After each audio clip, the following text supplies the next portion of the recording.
স্বাগত জানাই ব্যবসা বাণিজ্য নিয়ে দীপ্ত টেলিভিশনের নিয়মিত আয়োজন নিটোল টাটা বিজ ট্রেন্ডসে। করোনার আঘাতে পর্যটস্ত দেশের অর্থনীতির ঘুরে দাঁড়ানোর লড়াইয়ের জন্য 2020-2021 অর্থ বছরের প্রস্তাবিত জাতীয় বাজেট অত্যন্ত গুরুত্বপূর্ণ একটি দলিল। এই মুহূর্তে খুবই নাজুক অবস্থায় আছে বিনিয়োগ পরিস্থিতি। প্রস্তাবিত বাজেট কতটুকু বিনিয়োগ বান্ধব হলো তা নিয়ে আমরা আজ আলোচনা করব।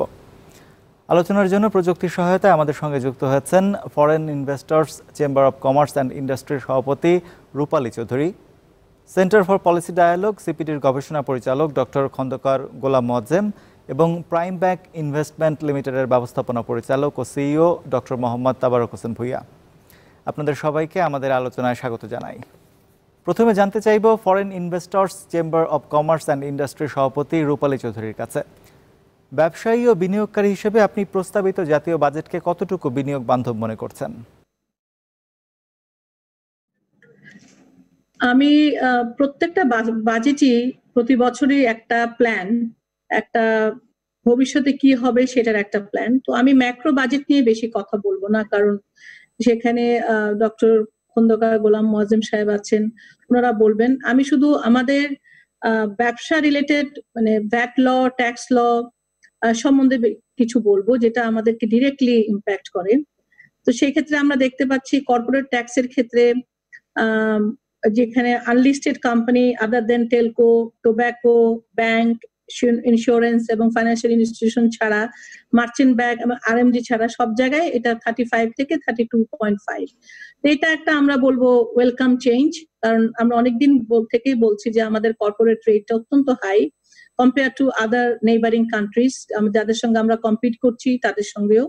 সুতরাং সেক্ষেত্রে এটা ওয়েলকাম চেঞ্জ। কিন্তু লিস্টেড কোম্পানির বেলায় যেটা ছিল 25%, সেটা একই জায়গায় রয়ে গেছে। সুতরাং লিস্টেড এবং নন লিস্টেড কোম্পানির সঙ্গে গ্যাপটা কমেছে। তো সেটা কতটুকু ডিজায়ারেবল, কারণ আমরা এখনো পর্যন্ত স্টক এক্সচেঞ্জ মানে সিকিউরিটি এক্সচেঞ্জকে আমরা তেমন কোনো কোম্পানি, নতুন কোম্পানি, ভালো কোম্পানি আনতে পারি নাই।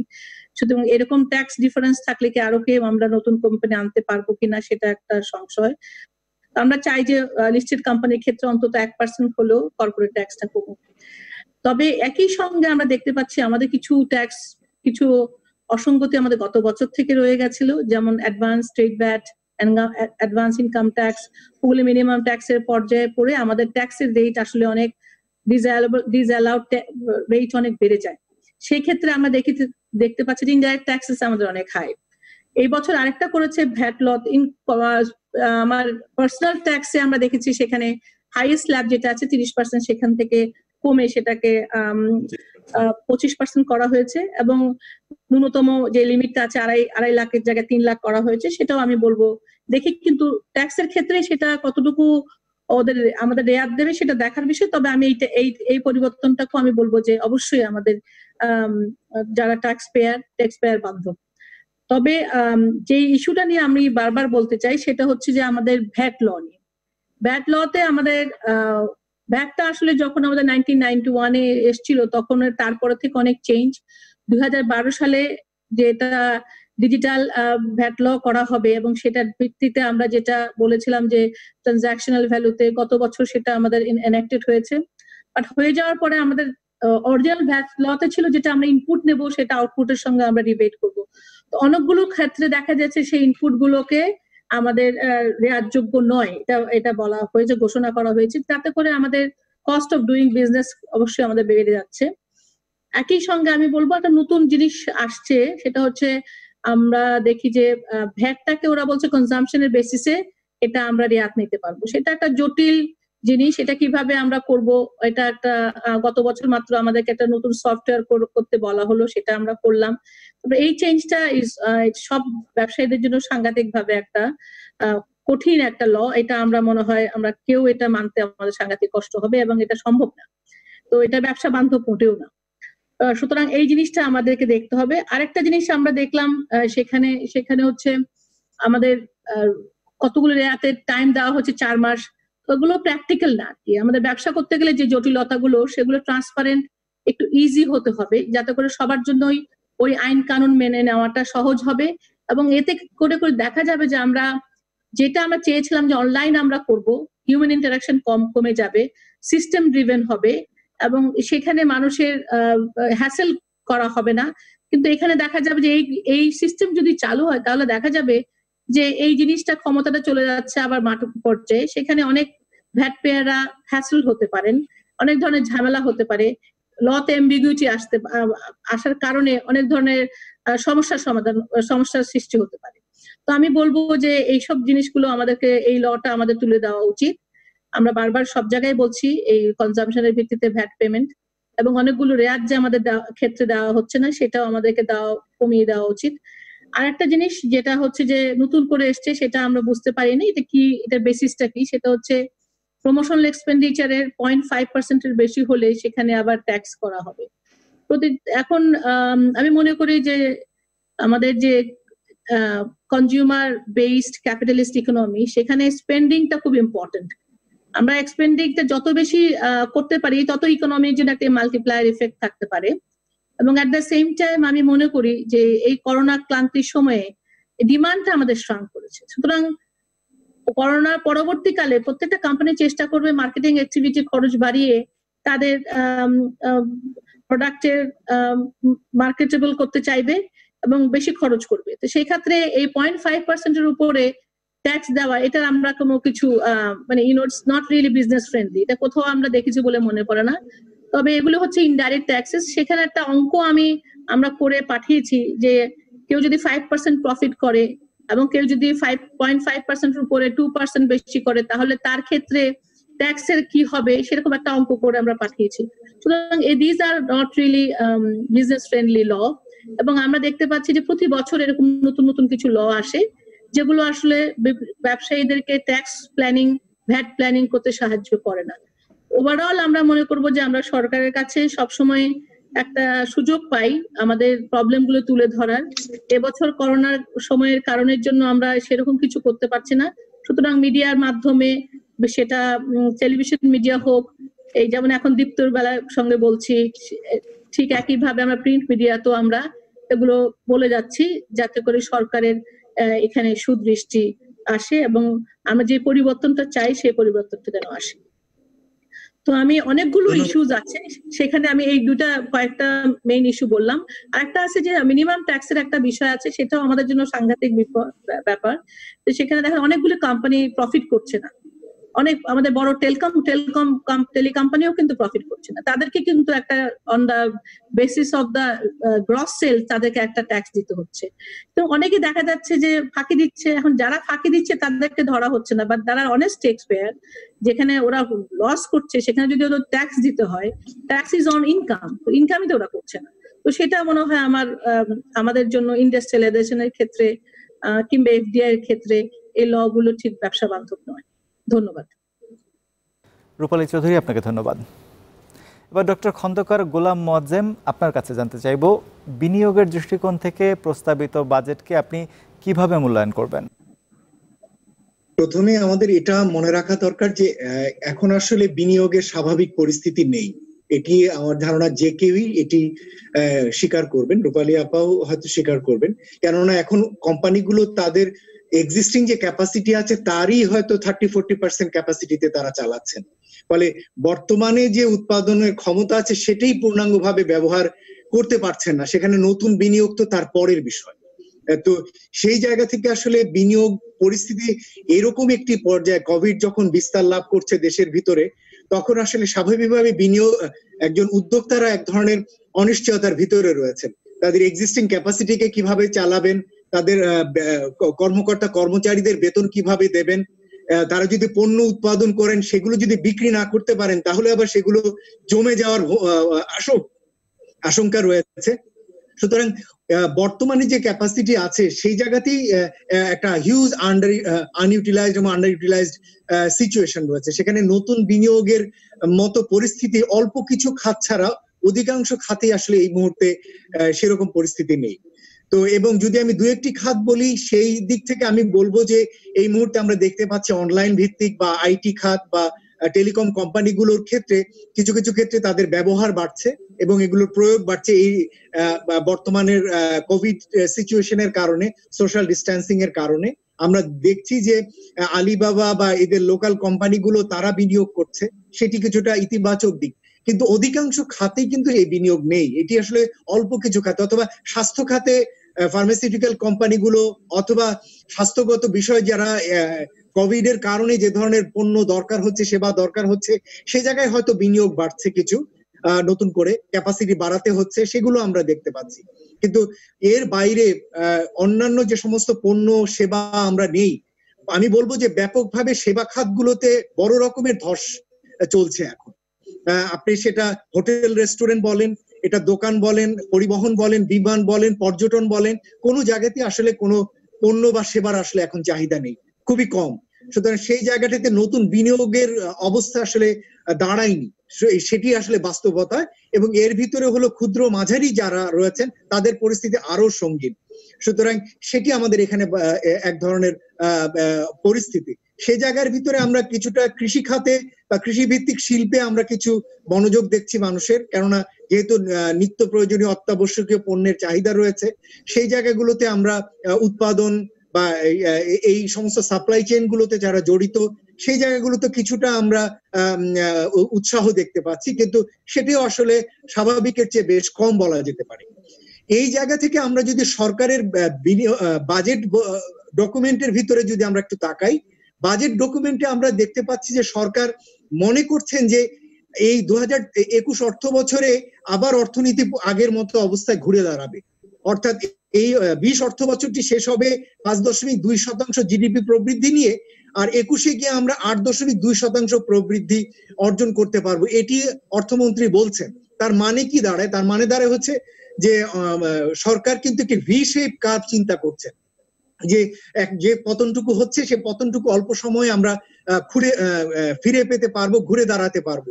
এবং তার জন্য যে হিসেবগুলো করছেন, সেখানে বেসরকারি খাতের বিনিয়োগের যে প্রবৃদ্ধি ধরা হচ্ছে, তাতে আমরা দেখতে পাচ্ছি যে এই অর্থ বছরে 12.5% বেসরকারি বিনিয়োগ হবে জিডিপির, আগামী অর্থ বছরে 25.4% হবে বিনিয়োগ প্রবৃদ্ধি। অর্থাৎ বলা হচ্ছে 125% গ্রোথ হবে বিনিয়োগের।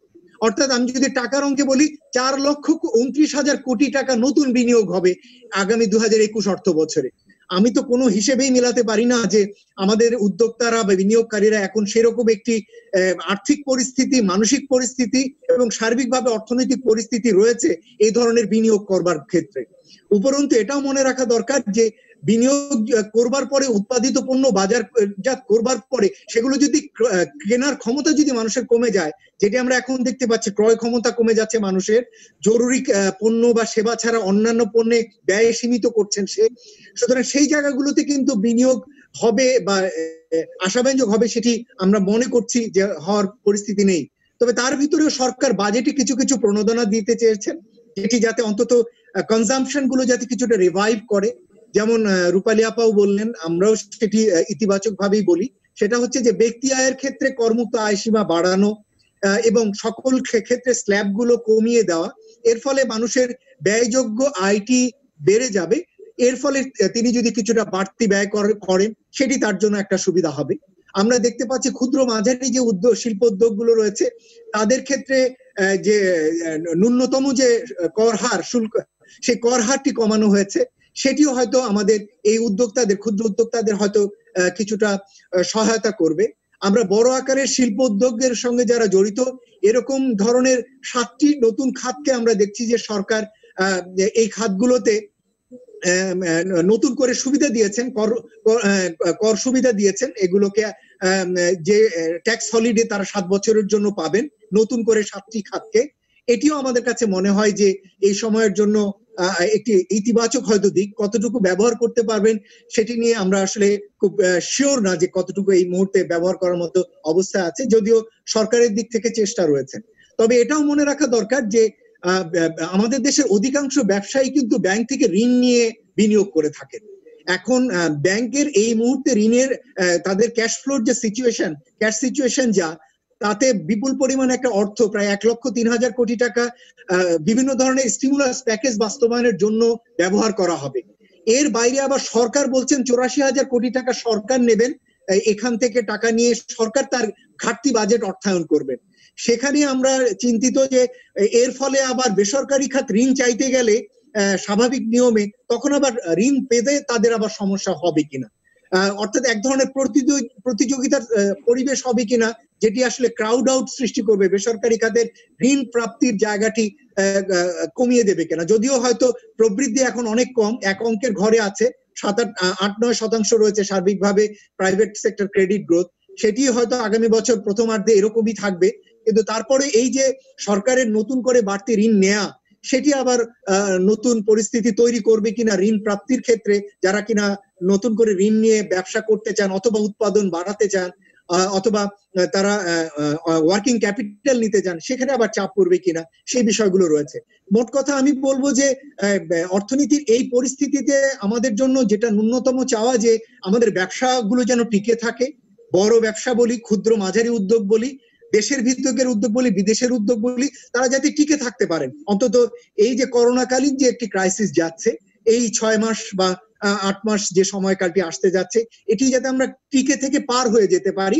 তারপরে যখন একটি স্বাভাবিক দিকে যাবে, তখন হয়তো আমরা একটি নতুন রিভাইভাল আশা করব।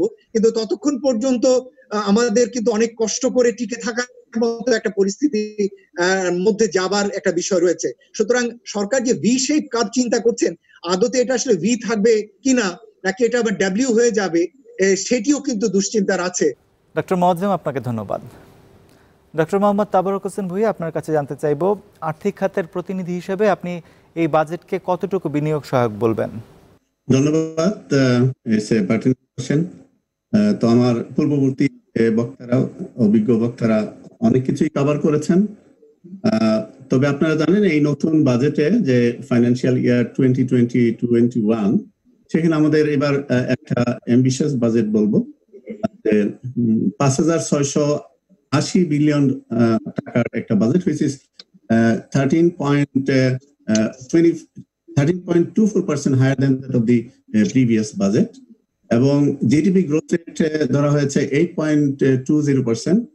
এবং আপনার বাজেট ডেফিসিট আপনারা দেখেছেন 1900 বিলিয়ন টাকা, which is 6% of the GDP, এবং এটা ছিল 5% ইন দি প্রিভিয়াস ইয়ার। আচ্ছা, I come back to the specifically to the question, সেটা হলো how investment friendly is the budget. Actually আমি একটি কথা বলবো যে পৃথিবীতে এমন কোনো পলিসি বা এমন কোনো বাজেট নাই that can be supported by 100% people. But of course the policy বলেন, বাজেট বলেন, budget is also a kind of policy, যেটা আমরা বছরের জন্য একটা পলিসি নেই, সেটাও কিন্তু we cannot expect that it will be with zero defect and 100% perfect and 100% achievable and 100% supported by 100% people. But the policy bolen or budget bolen that is supported by the majority, a good one. From that point of view, from the investment point of view, already Dr. Moazzem এবং রূপালী madam ওনারা বলে গিয়েছেন। তবে আমি যদি দুই একটা repeat হয়ে যেতে পারে, ট্যাক্সের বিষয়টা যেটা আসছে, ট্যাক্স রেট রূপালী ম্যাডাম মেনশন করেছে, লিস্টেড কোম্পানি, নন লিস্টেড কোম্পানি গুলা ট্যাক্স রেট কমানো হয়েছে। It has been ব্রট two 32.5% and previously it was 35%. Definitely it is it's a good sign. আরেকটা যেটা হয়েছে যে আপনার ইকোনমিক চ্যানেলে, ইকোনমিক অ্যাক্টিভিটিস চ্যানেলে যে আনডিসক্লোজড মানির একটা প্রভিশন রয়েছে, আই ওয়েলকাম দিস, বিকজ আমি ইকোনমিস্ট না, এখানে একজন দেশ পরিণ ইকোনমিস্ট রয়েছে। ডেভেলপিং ইকোনমিতে this undisclosed money play a role of lubricant, they act as a lubricant. আমি মনে করি যে it is an scope. Undisclosed মানিটা আমরা শুনলেই কি আমরা এটাকে কনফিউজ করে ফেলি ব্ল্যাক মানির সাথে। There is a difference between black money and undisclosed money. For example, আমরা যে জমি বিক্রি করি, অনেকেই দেখবেন জমি রিয়েল ভ্যালুটা ডকুমেন্টে দেখানো হয় না, বাট সেটা কিন্তু ব্ল্যাক মানি না, সেটা কিন্তু করাপশন করে টাকাটা উপার্জন করে না, এই টাকাটা সে ডিসক্লোজ করে নাই। এখন এই টাকাগুলো কিন্তু আছে, these are prevailing in our economy but remain undisclosed, unaccounted for. তো এইখানে আমি ছোট্ট একটা এক্সাম্পল দেব। কানাডাতে গত বছর একটা পলিসি করেছে, আমি পলিসি হলো যে এই দেশে গাঁজা খাওয়া কিন্তু নিষিদ্ধ ছিল।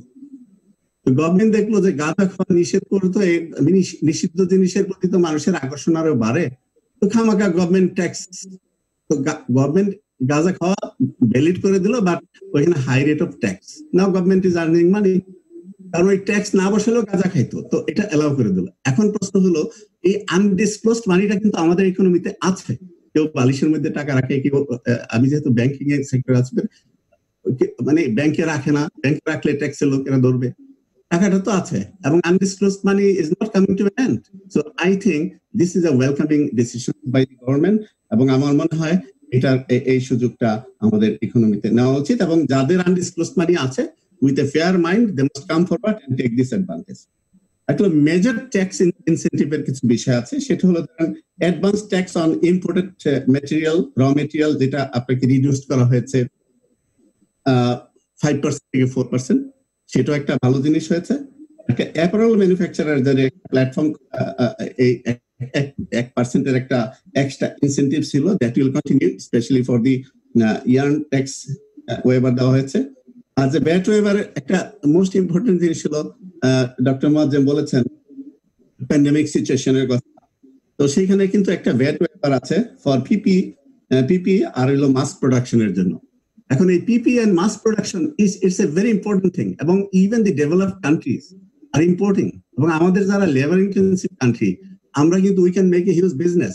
আমার একটা ফিলোসফি হলো, এই যে pandemic situation doctor Moazzem has rightly mention, now the situation is not normal, এবং এটা কখন নর্মাল হবে সেটা আমরা জানি না। ইভেন ডেভেলপড কান্ট্রি সেখানে হিমশিম খাচ্ছে, nobody knows what is going to happen and when we are going to get back to the normalcy. এবং আরো একটা কথা বলি, আমরা যদি নর্মালে ফিরে যাইও, নতুন নর্মাল কিন্তু পুরান নর্মালের মতো হবে না। New normal will be a different kind of normal, and we have to keep ourself prepared for that. Now it is a problem, যেমন যুদ্ধ বিগ্রহ একটা সমস্যা, সেই যুদ্ধ বিগ্রহের সমস্যাটা কিন্তু একটা জায়গায় লোকেশন, একটা লোকালিটি অর্থাৎ একটা পার্ট অফ ওয়ার্ল্ডে কনফাইন থাকে, এবং সেটা ম্যানমেড, মানুষের ইচ্ছা করলে যুদ্ধ বিগ্রহটাকে পরিহার করতে পারতো। But situation that we are facing now, it is not confined in a nation, the whole world, এবং we have to accept it. যেহেতু এখানে আমাদের করার কিছু নাই, যুদ্ধ ইচ্ছা করলে পরিহার করা যায়, দ্য প্রেজেন্ট সিচুয়েশন ইচ্ছা করলে লেট আস অ্যাকসেপ্ট ইট, এবং আমরা প্রিপেয়ার করতে। সেই ক্ষেত্রে বাংলাদেশের ইকোনমিতে আমি সমস্যার মাঝে কিছু সমাধানও দেখি। Even if this situation continues, like say for example, there will be some new opportunities with the new problem, এবং যখন নতুন নর্মালসিতে আমরা ফিরে যাব, তখনও কিন্তু আমার মনে হয় we being the labor intensive nation will have some opportunities to earn foreign exchange. আমাদের সেরকম সময়ের অভাব আছে, সেই জন্য এটা বিশদ ব্যাখ্যায় যাচ্ছি না। আরেকটা যেটা হচ্ছে আরএমজি সেক্টরে আপনি 12% কর্পোরেট ট্যাক্স। ডক্টর তাবারক, আমরা আবার আপনার কাছে আসবো। দর্শক, সময় হয়েছে একটা বিরতি নেবার, আশা করি সঙ্গেই থাকবেন।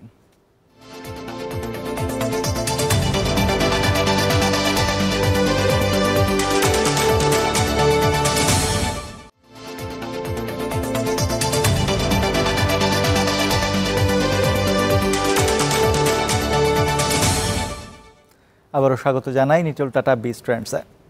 আলোচনার এই পর্যায়ে জানতে চাইব খন্দকার গোলাম মোয়াজ্জেম আপনার কাছে, করোনার এই বিশেষ বাস্তবতায় প্রস্তাবিত জাতীয় বাজেটের শুল্ক কর কাঠামোকে আপনি কতটুকু যুক্তিযুক্ত বলে মনে করছেন?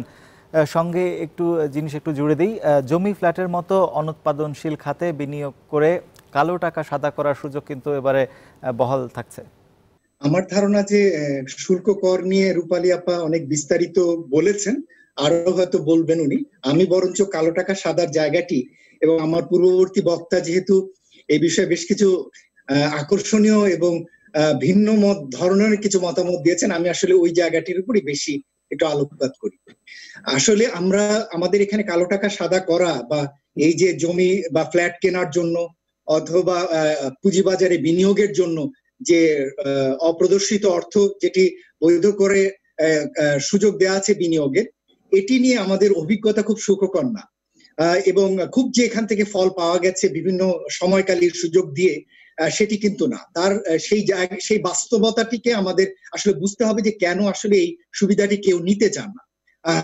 যদিও আমার পূর্ব বক্তা বলেছেন যে এটি অনেকটা স্টিমুলেটরের মতো কাজ করবে, কিন্তু আসলে সেটি কাজ করে না এবং সেটি বাস্তবতা। এবং সেটি না করার পিছনে একেবারেই যে বিষয়টি গুরুত্বপূর্ণ সেটি হচ্ছে এই ধরনের একটা ব্যবস্থাকে আমরা বলে থাকি এক ধরনের প্রণোদনামূলক ব্যবস্থা।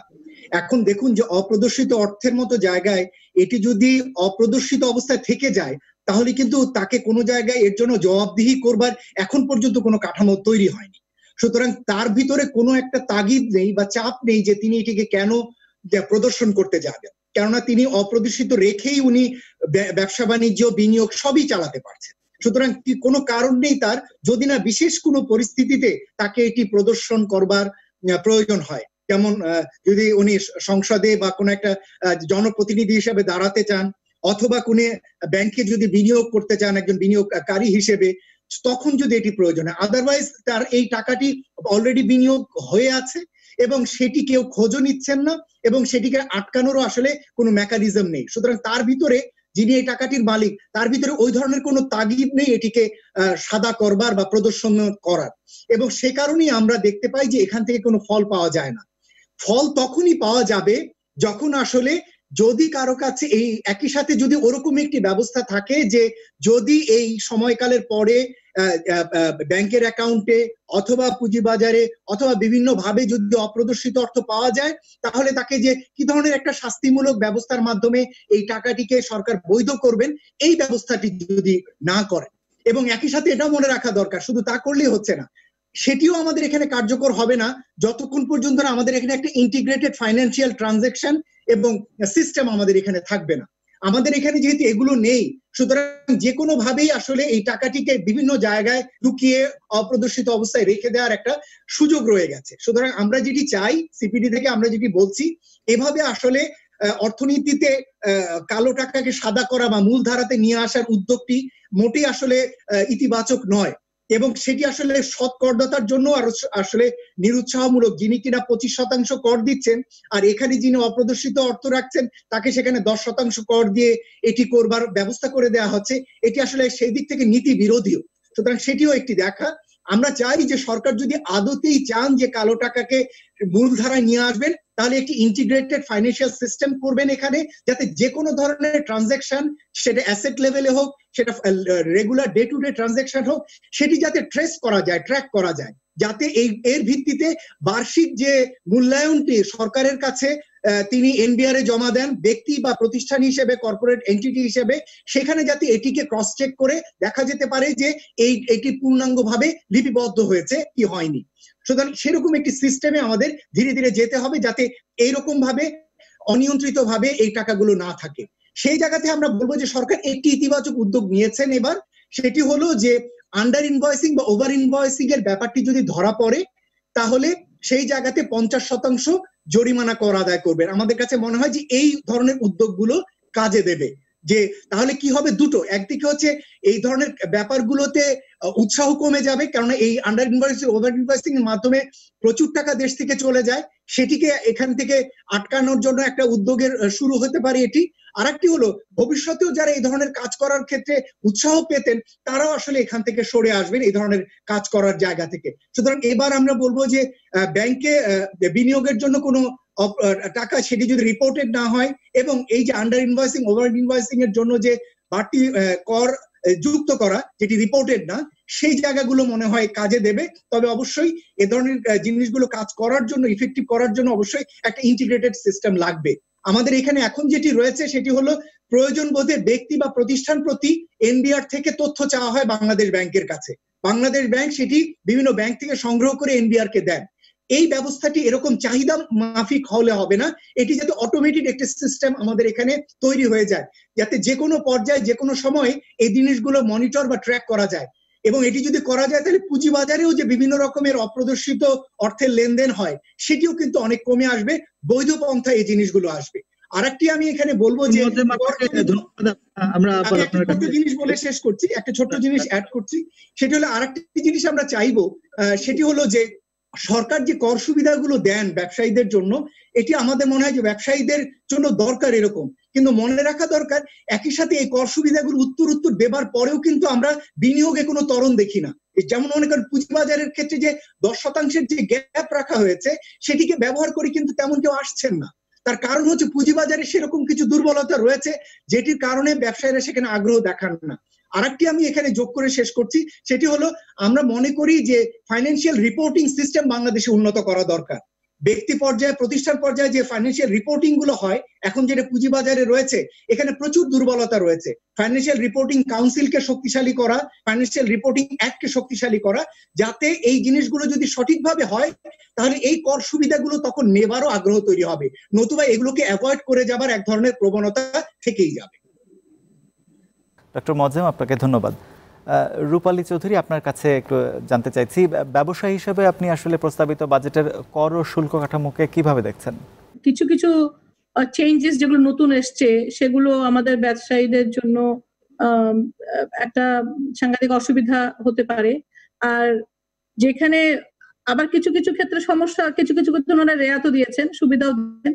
বাট আমি মনে করি যে সমস্যাগুলি, যে নতুন যে প্রভিশন গুলো এসছে সেগুলো আসলে ব্যবসায়ী এখন এক্সিস্টিং ডোমেস্টিক যারা করছেন ম্যানুফ্যাকচারিং তাদের জন্য সাংঘাতিক ভাবে সমস্যার সংকুল। আর আরেকটা জিনিস ছিল, আমাদের আগের মানে ফাইন্যান্স অ্যাক্টে এগুলো প্রভিশন গুলো ছিল, সেগুলো আমরা বারবার বলে এসেছি, কিন্তু সেটা আবার দেখা গেছে যে আবার নতুন হয়েছে। যেমন effective deposit for VAT appeal, যেটা 30% থেকে 50% আপ টু হাইকোর্ট লেভেল। এখন যদি আমাকে এরকম ব্যবসা করতে গেলে রেগুলেটরি বডির সঙ্গে অনেক সময় আমাদের অ্যাপিল করতে হয়। এখন যদি আমাদের 50% 30% যদি অ্যাপিলের অ্যামাউন্ট, ক্লেম অ্যামাউন্ট জমা দিয়ে করতে হয়, তাহলে তো এটা আর কেউ ক্লেম করতে পারবে না। তো আমরা এটা বলছি যেটা আগের যে ছিল 10% সেই হিসাবে রাখলেই ঠিক আছে।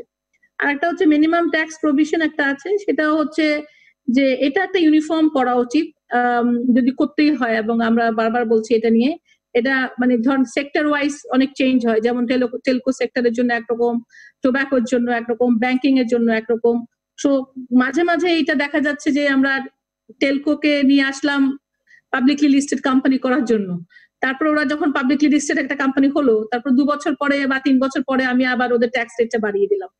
সো এই জিনিসগুলো যে ইনকনসিস্টেন্সি, এখন কি উদ্দেশ্য করে আমি গেলাম স্টক লিস্টিং করার জন্য, তারপরে আমার থেকে বেনিফিট নিয়ে নেওয়া হলো, তাহলে ওনাদের যে ট্যাক্স প্ল্যানিংটা ছিল সেটা তো আর মানে আমার মনে ওইভাবে ওই রেটটা থাকছে না। সো ইনকনসিস্টেন্সি যেটা থাকছে সেটা আমাদের জন্য বারবার চেঞ্জ। এই জিনিসগুলো আমার মনে হয় বাজেট থেকেও আমি এই কথাগুলো বারবার বলবো। তবে এখানে কিছু কিছু ব্যবসার ক্ষেত্রে আমার কিছু রেওয়াজ দেওয়া গেছে, সেটা আমি খুব ওয়েলকাম বলি। নিউ ইন্ডাস্ট্রিয়াল আন্ডারটেকিংস এর ক্ষেত্রে, যেমন ইলেকট্রিক্যাল ট্রান্সফরমার, আর্টিফিশিয়াল ফাইবার, তারপরে হচ্ছে অটোমোবাইল পার্টস ম্যানুফ্যাকচারিং ক্ষেত্রে, তারপরে automation, robotic design, artificial intelligence base, nano technology base, কিছু কিছু ক্ষেত্রকে ট্যাক্সের বাইরে রাখা হয়েছে, যেগুলো আমার মনে হয় যদি আমরা ইনভেস্টমেন্ট চাই, যদি আমরা ডেভেলপমেন্ট চাই, সেক্ষেত্রে হতে পারে। বাট সেটার ক্ষেত্রে আমি মোয়াজ্জেম সাহেবের সঙ্গে একমত। আমরা এখন আসলে এই সময়ে আমাদের এখন অস্তিত্বের লড়াই, বেশিরভাগ অর্গানাইজেশনের তাই এক্সিস্টিং, যারা আসলে রেগুলার ভ্যাট দিচ্ছে এবং যে কোম্পানিগুলির ভ্যাটের কারণে কোম্পানির একটা রেগুলার ফ্লো অফ ইনকাম আছে, তাদের ব্যবসা সবারই 50% এই লাস্ট কোয়ার্টারে, এপ্রিল টু জুন কোয়ার্টারে সবারই ব্যবসা হচ্ছে 50, মানে ম্যাক্সিমাম হচ্ছে 50% অফ লাস্ট ইয়ার। তাহলে আমরা তো গত বছর থেকে এই কোয়ার্টারে হাফ হয়ে গেলাম। তারপরে এখন হচ্ছে রিকভারি পিরিয়ড। এখন রিকভারি পিরিয়ডটা আসবে যদি আমরা দেখি যে কনজিউমারের ক্ষেত্রে কোভিড রিলেটেড যে স্বাস্থ্য যে আমাদের ক্রাইসিস গুলিতে আছি, এবং কনজিউমার কনফিডেন্সটা যদি বাড়ে, যদি লোকজন রেস্টুরেন্টে যেতে শুরু করে, লোকজন যদি দোকানে যেতে শুরু করে।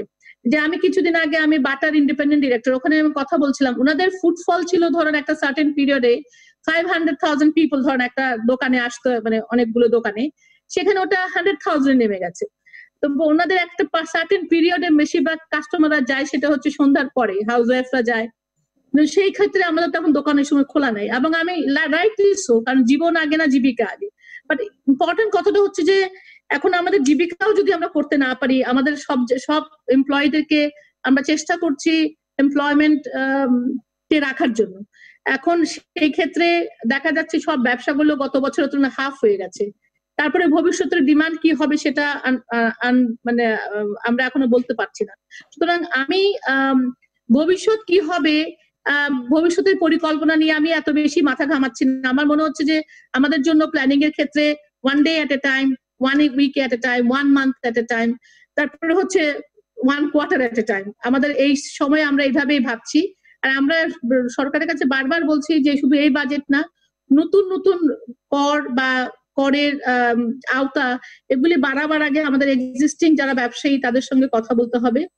ওনারা হয়তো চেষ্টা করেন যে কোনো কোনো ক্ষেত্রে লোকজন সত্যিকার অর্থে ভ্যাট দিচ্ছে না, ট্যাক্স দিচ্ছে না, ওনারা মনে করছেন, বা আমার মনে হয় সেটা সিস্টেমের জটিলতা। কেউ দিচ্ছে না, সেটা না দিয়ে ওনারা কি করে পারছেন সেটা তো ওনাদেরকে প্রশ্ন জিজ্ঞেস করতে হবে। কারণ ওটাকে স্টপ করার জন্য আমি নতুন একটা আইন নিয়ে আসবো, এবং যাতে করে অনেক অনেক ট্যাক্স পেয়ারদেরকে আরো বেশি করে ট্যাক্স দিতে হচ্ছে, তাহলে আলটিমেটলি ব্যবসায়ীরা আমার মনে হয় উৎসাহ হারিয়ে ফেলছে। সেক্ষেত্রে দেখবেন যদি ম্যানুফ্যাকচারিং যদি এত জটিলতা হয়, তাহলে লোকজন ব্যাংকে রেখে সুদ খাবে, তাহলে আর কোনো ইন্ডাস্ট্রিয়ালাইজেশন হবে না, কোনো এমপ্লয়মেন্ট হবে না। আমাদের ইন্ডাস্ট্রির ক্ষেত্রে আমার একটা রিকোয়েস্ট সরকারের কাছে, আমাদেরকে একটা দায়িত্ব দিন। অবশ্যই আমরা ভ্যাট এবং ট্যাক্স দেব, কিন্তু আমাদের দায়িত্ব দিন আমরা এমপ্লয়মেন্ট ক্রিয়েট করব। যদি আমরা এমপ্লয়মেন্ট ক্রিয়েট করতে পারি, তাহলে আমরা কনজিউমার বেস ক্রিয়েট করতে পারি, ডোমেস্টিক মার্কেট বড় হবে, আমরা অনেক বেশি বড় হব। আমাদের এক্সপোর্টের ক্ষেত্রে আমরা সব ধরনের প্রণোদনা দিই, ডোমেস্টিকের ক্ষেত্রে আমরা আবার সাপ্লিমেন্টারি ডিউটিও দিয়ে রাখছি। সাপ্লিমেন্টারি ডিউটি কোনো কোনো ইন্ডাস্ট্রিতে, এটা আগে ছিল ল আনডিজারেবল ইন্ডাস্ট্রিতে এটা হতে পারতো, কিংবা লাক্সারি আইটেমে।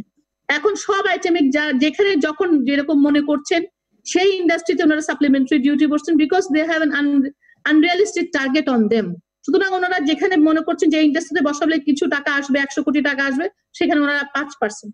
আরেকটা জিনিস বলতে হবে, সেটা আমার ওনাদের প্রতি একটা রিকোয়েস্ট, এনবিআর এর প্রতি, যেটাই আমরা ট্যাক্স দিই না কেন, এটা আইদার 0 অথবা 5 অথবা 10 অথবা 15, বাট কোন ব্যবসার কিন্তু কস্ট এলিমেন্ট আপনি 0 থেকে 5% করতে পারেন না, 5% 10% করতে পারেন না। এটা যদি আপনি ইনক্রিমেন্টাল বাড়ান, যদি আমি 0 ছিল তাতে আমি 1% বাড়ালাম কিংবা 0.5% বাড়ালাম, তাহলে তারা অ্যাবজর্ব করতে পারে। কিন্তু আমাদের ক্ষেত্রে যেখানে কোনো সাপ্লিমেন্টারি ডিউটি ছিল না, সেখানে হয়তো হয়ে গেল এটা 5%। তো 5% এটা তো we have two pass it on to the consumer. এখন আমাদের কনজিউমার বেস ওই 5% এর ইনক্রিজ কি দিতে পারবে? তাহলে কি আমরা আবার মার্কেট শ্রাঙ্কের কথা বলছি? যারা বিভিন্ন দেশ থেকে চুরি করে বিভিন্ন ভাবে আইটেম গুলো নিয়ে আসে, আমরা দেখতে পাচ্ছি আমরা এখানে ম্যানুফ্যাকচার করে আমাদের manufacturing cost is higher than the imported cost. তাহলে সেখানে একটা দেখা যাচ্ছে যে ওরকম ব্যাগ এন্ড ব্যাগেজের ব্যবসা, ট্রেডিং এর ব্যবসা আবার বেড়ে যাবে। সুতরাং আমাদের ম্যানুফ্যাকচারিং কে কিভাবে উৎসাহিত করতে হয় সেদিকে আমি বারবার সরকারের দৃষ্টি আকর্ষণ করব। রূপালী চৌধুরী, আপনাকে ধন্যবাদ। জনাব তাবারক হোসেন, আপনার কাছে জানতে চাইবো, এবারের বাজেটে অর্থায়নের জন্য অভ্যন্তরীণ ঋণের ওপর নির্ভরতা আরো বেড়েছে, সেক্ষেত্রে এতে বেসরকারি বিনিয়োগ চাপের মুখে পড়বে কিনা আপনি আসলে কি মনে করেন? Thank you, it's a good question, but before that আমার দুইটা কথা বলতে হবে, যে আমি ওই সময় শেষ করতে পারি। আরো দুই একটা যে বিষয় আছে এই বাজেটে, বন্ড মার্কেট ডেভেলপমেন্টের একটা ইনিশিয়েটিভ আছে। It's a good sign, because আমাদের বাংলাদেশে বন্ড মার্কেট এখনো ভার্জিন, এবং that can mitigate the problem in the banking সেক্টরে যে শর্ট টার্ম ডিপোজিট নিয়ে লং টার্ম আমরা যে লোন দেই সেটার প্রবলেমটা হবে। This is one good side. Another is 1% company. Develop কান্ট্রিতে একটা ব্যক্তি একটা লিমিটেড কোম্পানি করতে পারে, কিন্তু বাংলাদেশে কিন্তু এই আইনটা ছিল না, যে দুইটা মিনিমাম প্রাইভেট কোম্পানির 2 জন ডাইরেক্টর আছে। ওয়ান ম্যান কোম্পানি এখন যারা প্রোপ্রাইটরশিপে আছে, they also a single person can have a company. আরেকটা যেটা good side I have seen in the budget, if I am not wrong, one stop platform. So these are the good things that আপনার question ছিল যে how user investment friendly it is. These are the points to be taken into consideration if you have to examine whether this budget is investment friendly. And Dr. Mojim একটা সুন্দর কথা বলেছে আমার কথার প্রেক্ষিতে। উনি বলেছে যে এই যে black money, actually I don't like to say black money, এটা সুন্দর শোনা, আমি বলতে চাই আনডিসক্লোজড মানি। সেই আনডিসক্লোজড মানি, ইয়েস, আমরা অতীতেও দেখেছি, he is very right, because the outcome is not very impressive. This is very important. But again, I stick to what I said, that developing economy te, amader moto emerging economy te, this undisclosed money boli jai boli, it plays a role. Ekhon proshno holo, why it did not work in the past, ebong uni ekta genuine problem identify koreche, and we have to address this. Arekta jeta hoyeche ekhane jei jonno eta work out kore nai, seta ekta psychological fear, je amar onek taka ache, আমি disclose করার পরে how people views about it, এবং এজেন্সিরাও কিভাবে নেয় এই psychological ফিয়ারটাকে we have to do away with it, number one. আরেকটা যেটা উনি বলেছেন যে আমি এটা পুরো সমর্থন করবো না, উইথ ডিউ অ্যাপোলজি, আপনারা অনেক বিজ্ঞ, আইন কিন্তু রয়েছে। আনডিসক্লোজড মানি আনডিসক্লোজড রাখা যে অন্যায় অপরাধ, সেই আইনটা রয়েছে, হয়তো ইমপ্লিমেন্টেশনটা নাই। আর এটাও ঠিক না, আমি মনে করি সম্পূর্ণ পার্শিয়ালি ঠিক, যে আনডিসক্লোজড মানি রেখে কিন্তু তার একটা মানে সাইকোলজিক্যাল ফিয়ারও থাকে, এবং সেই টাকাটা যে ব্যবসায় সবসময় আনইন্টারেক্টেডলি ইনভেস্ট করতে হবে তা না, সেই টাকাটা হয় কি তারা বিদেশে পাঠায় দেয়, যেইভাবে হোক এটা বিদেশে ইনভেস্টমেন্ট করে দিস করে। So this is a point, আপনি জেনুইন পয়েন্ট বলেছেন। আর এই যে সাইকোলজিক্যাল ফেয়ার, আরেকটা ইম্পর্টেন্ট কথা বলেছেন যে যারা রেগুলার ট্যাক্স দিয়ে আসতেছে তারা দিবে 25%, আবার যারা আনডিসক্লোজড মানি তারা দিবে 10%। এটা তো নট কারেক্ট, বাট এটাও ঠিক। আমাদের কোথাও না কোথাও একটু we have to make a sacrifice, we have to accept, and we have to কোথাও থেকে শুরু করতে হবে। সেই ক্ষেত্রে আমি আরো একটা বলবো, দ্যাট ইজ অলসো সাইকোলজিক্যাল। আপনি সবসময় ট্যাক্স দিয়ে আসছেন 20%, you have a mental satisfaction, you are a proud citizen of this country. এবং এই দেশে কিন্তু এই মহল্য খুঁজলে পাবেন যারা 100% ট্যাক্স দেয়। কেন তারা দেয়? They think that they contribute to the national economy, এবং they themselves feel pride, they take pride in that. So এই প্রাইডটা, এই কমিটমেন্টটা তৈরি করতে হবে, তাহলে এই প্রবলেমটা সলভ করতে পারে। Now your question, I come to this question যে ব্যাংকিং সেক্টরে আমি বলেছি, শোনা যাচ্ছে না কথা? হ্যালো, একটু ছোট করে, আপনি একটু ছোট করে বলেন। যদি বলবো এক সেন্টেন্সে শেষ করে দেবো এটা। সেটা হলো যে আমি বাজেট ডেফিসিটের কথা বলেছি $1900 বিলিয়ন, সেখানে 42% আসবে foreign source, other source, but 77% target করা হয়েছে ব্যাংকিং সিস্টেম থেকে। সো ডেফিনেটলি সেখানে তো আভ্যন্তরীণ সোর্সে একটা প্রেসার পড়ে, because 77% of the total budget deficit will be taken from the private banking, the banking source. So your question is valid, but এখন প্রশ্ন হলো what is the way out, and we have to accept it. Last কথা হলো যে the first question এর সাথে relate করে বলি, কনসিডারিং আমি যতটুকু লেম্যান হিসেবে আমি পড়েছি, আরো পড়তে হবে, considering the basic features of the national budget this year, and I don't mind to say this is of course investment friendly and most realistic. তবে একটা বাজেট যতই সুন্দর হোক, the success of the budget depends 80% on the implementation. সুতরাং whatever the budget আমরা পেয়েছি, সেটা যদি যতটুকুই হয়েছে ইমপ্লিমেন্ট করতে পারি, এটার প্লাসেস থাকবে, মাইনাসেস থাকবে। ইভেন বিশ্ব ব্যাংক হিন্টস করেছে যে yes, it is almost, there is মানে এটা realistic, but then again there will be possibility of unachievement. এবং আমাদের যে এই গ্যাপ গুলো আছে, কোথায় কোথায় উইকনেসেস আছে, এইগুলা আইডেন্টিফাই করে মানে একটা অ্যাড্রেস করতে হবে, এবং সবার একটা টোটাল কমিটমেন্ট থাকতে হবে। So only then if the implementation goes all a plus minus সব করে, and we are hopeful about it. Thank you. দর্শক, সময় হচ্ছে আরো একটা বিরতি নেবার, আশা করি সঙ্গে থাকবেন।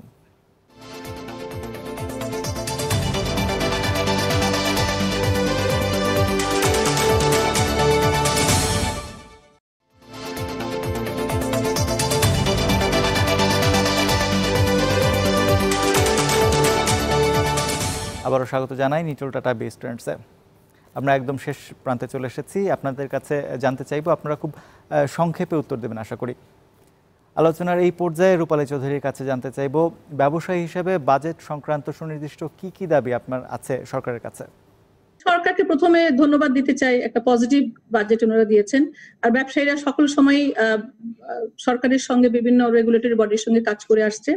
তবে আমি যেই কয়টা কথা বলেছি, একটা হচ্ছে কনজাম্পশন বেসড ভ্যাট ক্যালকুলেশন, এটা ভ্যাট পেমেন্ট সম্ভব না, এটা উইথড্র করার আমাদের রিকোয়েস্ট, দাবি। আর একটা হচ্ছে 0.5% যে প্রমোশনাল এক্সপেন্সেস, সেটা একটু দেখতে হবে। আর মিনিমাম ট্যাক্সের যে ব্যাপারটা, সেটাও আমাদের বিশেষ দাবি থাকলো। এবং অনেকগুলো ইনপুট ভ্যাট আমাদের ভ্যাটের ক্ষেত্রে আমাদের দিতে দেওয়া হয় না, সেটাও যেন আমাদেরকে দেখা হয় আর কি, সেই ইনপুট ভ্যাট গুলো যেন ব্যবস্থা করে। রূপালী চৌধুরী, আপনাকে ধন্যবাদ। জনাব তাবারক হোসেন, প্রস্তাবিত বাজেটকে আরো বিনিয়োগ বান্ধব করার জন্য আপনার কোনো সুপারিশ আছে কি? আমি আবারও বলবো যে হোয়াট এভার দ্য বাজেট, সেটাই যদি সঠিকভাবে ইমপ্লিমেন্টেশন হয়, দিস ইজ ওয়ান থিং। আরেকটা হলো যে সবকিছুই ঠিক আছে, আমি এখানে আরেকটা জিনিস mention, banking industry and financial sector and special focus on the banking industry's reform. এখানে একটু emphasize দিতে হবে because actually the bank is the prime mover of the economy.